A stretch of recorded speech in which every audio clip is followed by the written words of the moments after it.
2024 G7 ഉച്ചകോടിക്ക് വേദിയായത് ഇറ്റലിയാണ്. 2024 50ാമത് ഉച്ചകോടിക്ക് ആതിഥേയത്വം വഹിച്ച രാജ്യം ചോദിച്ചാൽ അത് ഇറ്റലിയാണ്. ഇറ്റലിയിലെ അപുലിയ എന്ന പ്ലേസിൽ വെച്ചിട്ടാണ് 2024 50ാമത് ഉച്ചകോടി നടന്നിട്ടുള്ളത്.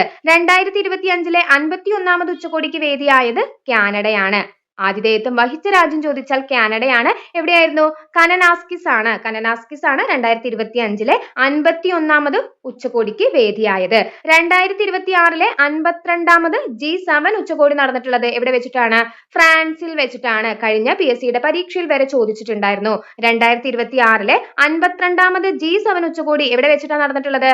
ഫ്രാൻസ് ആണ്. ഫ്രാൻസിലെ എവിയാനിലെ ബെയിൻസിൽ വെച്ചിട്ടാണ് 2026 52ാമത് ഉച്ചകോടി നടന്നിട്ടുള്ളത്. അപ്പോൾ രാജ്യങ്ങളാണ് പ്രധാനമായും നോക്കേണ്ടത്, ആതിഥേയത്വം വഹിച്ചിട്ടുള്ള രാജ്യങ്ങൾ. 2024 G7 ഉച്ചകോടിക്ക് ആതിഥേയത്വം വഹിച്ചത് ഇറ്റലിയാണ്. 2025 കാനഡയാണ്. 2026 ഫ്രാൻസ് ആണ്. ഇനി ഇത് ഓർത്തിരിക്കാൻ വേണ്ടിയിട്ടുള്ള ടിപ്പ് പറയാം. അപ്പോൾ G7 ഉച്ചകോടി എന്ന് പറയുമ്പോൾ നമുക്ക് ഓർത്തിരിക്കാൻ വേണ്ടിയിട്ട് 7 Up കണക്ട് ചെയ്യാം.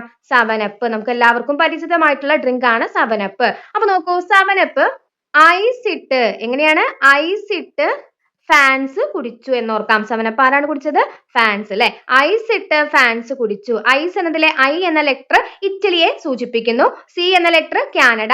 ഫാൻസ് എന്നത് എന്താണ്? ഫ്രാൻസിനെയും കണക്ട് ചെയ്ത് വെക്കാം. അപ്പോൾ 7 Up നമ്മൾ കണക്ട് ചെയ്ത് വെച്ചു. G7 എന്ന് പറയുമ്പോൾ 7 Up കണക്ട് ചെയ്തു. 7 Up ഐസ് ഇട്ട് ഫാൻസ് കുടിച്ചു. ഐസ് എന്നതിലെ I എന്ന ലെറ്റർ ഇറ്റലിയെ, C എന്ന ലെറ്റർ കാനഡ, ഫാൻസ് എന്നത് ഫ്രാൻസിനെയും നമുക്ക് കണക്ട് ചെയ്ത് പോകാം. അപ്പോൾ 2024, 25, 26 വർഷങ്ങൾ നമ്മൾ കൃത്യമായി തന്നെ പഠിച്ചിട്ടുണ്ട്. അപ്പോൾ 52ാമത് ഉച്ചകോടിയാണ് 2026. നോക്കൂ, 2026 ഇവിടെ 1 കുറച്ചാൽ 6ൽ നിന്ന് 1 കുറച്ചാൽ 5 അല്ലെ, ആ രീതിയിൽ ഒന്ന് കണക്ട് ചെയ്ത് പോയിക്കൂടെ? 2026 നടന്നിട്ടുള്ളത് 52ാമത് ഉച്ചകോടിയാണ്. ഇനി G20 ഉച്ചകോടി നോക്കാം. 2024 G20 ഉച്ചകോടിക്ക് ആതിഥേയത്വം വഹിച്ച രാജ്യം ചോദിച്ചാൽ ബ്രസീലാണ്. 2024 19ാമത് ഉച്ചകോടി. 2024 19ാമത് ഉച്ചകോടിക്ക് ആതിഥേയത്വം വഹിച്ച രാജ്യം ചോദിച്ചാൽ ബ്രസീലാണ്. ബ്രസീലിലെ റിയോ ഡി ജനീറോയിൽ വെച്ചിട്ടാണ് 2024 19ാമത് ഉച്ചകോടി നടന്നിട്ടുള്ളത്. 2025 20ാമത് ഉച്ചകോടിക്ക് ആതിഥേയത്വം വഹിച്ച രാജ്യം ചോദിച്ചാൽ അത് ദക്ഷിണാഫ്രിക്കയാണ്. എവിടെയാണ്? ദക്ഷിണാഫ്രിക്കയിലെ വേദി ചോദിച്ചാൽ അത് ജോഹന്നാസ്ബർഗ് ആണ്. ജോഹന്നാസ്ബർഗിൽ വെച്ചിട്ടാണ്. 2026 21ാമത് ഉച്ചകോടി. 2026 21ാമത് ഉച്ചകോടിക്ക് ആതിഥേയത്വം വഹിച്ച രാജ്യം അമേരിക്കയാണ്. അമേരിക്കയിലെ മിയാമിയിൽ വെച്ചിട്ടാണ് 2026 G20 ഉച്ചകോടി നടക്കുന്നത്. ഇനി ഇത് ഓർത്തിരിക്കാൻ വേണ്ടിയിട്ടുള്ള ടിപ്പ് പറയാം. അപ്പോൾ G20 എന്ന് പറയുമ്പോൾ 20 എന്ന നമ്പർ നമ്മുടെ മൈൻഡിൽ ഇരിക്കുന്നത് എങ്ങനെയാണ്? നമുക്ക് 20 പാൽപ്പല്ലുകളാണ് അല്ലെ. നമുക്ക് 20 പാൽപ്പല്ലുകളാണല്ലോ.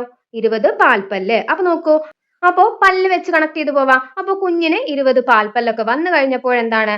ബ്രഷ് ചെയ്യാൻ വേണ്ടി സ്റ്റാർട്ട് ചെയ്യില്ലേ? ബ്രഷ് ചെയ്യാൻ വേണ്ടി തുടങ്ങി. ബ്രഷ് എന്നതിൽ നിന്ന് ബ്രസീൽ കണക്ട് ചെയ്യാലോ. അപ്പോൾ കുഞ്ഞിന്റെ 20 പാൽപ്പല്ല് ബ്രഷ് ചെയ്ത് ക്ഷീണിച്ചു അമ്മ. ക്ഷീണിച്ചു അല്ലെ. കുഞ്ഞിന്റെ പല്ല് ബ്രഷ് ചെയ്ത് ആര് ക്ഷീണിച്ചു? അമ്മ എന്നതിൽ നിന്ന് അമേരിക്കയും കണക്ട് ചെയ്യാലോ. ബ്രഷ് എന്നതിൽ നിന്ന് ബ്രസീൽ കണക്ട് ചെയ്തു. ക്ഷീണിച്ചു എന്നതിൽ നിന്ന് ദക്ഷിണാഫ്രിക്കയും അമ്മ എന്നതിൽ നിന്ന് അമേരിക്കയും കണക്ട് ചെയ്ത് വെക്കാലോ. അപ്പൊ G20 ഉച്ചകോടിക്ക് ആതിഥേയത്വം വഹിച്ച രാജ്യങ്ങൾ ഓർത്തിരിക്കാൻ വേണ്ടിയിട്ട് G20 എന്ന് പറയുമ്പോൾ നമ്മൾ 20 പാൽപ്പല്ലുകൾ കണക്ട് ചെയ്ത് വെച്ചു. അപ്പോൾ പല്ലെന്താണ്? ബ്രഷ് ചെയ്ത് ക്ഷീണിച്ചു അമ്മ. ഇത്ര ഓർത്തിരുന്നാൽ തന്നെ 3 രാജ്യങ്ങളും ആതിഥേയത്വം വഹിച്ച 3 രാജ്യങ്ങളും നമുക്ക് കൃത്യമായി തന്നെ പഠിച്ചെടുക്കാലോ.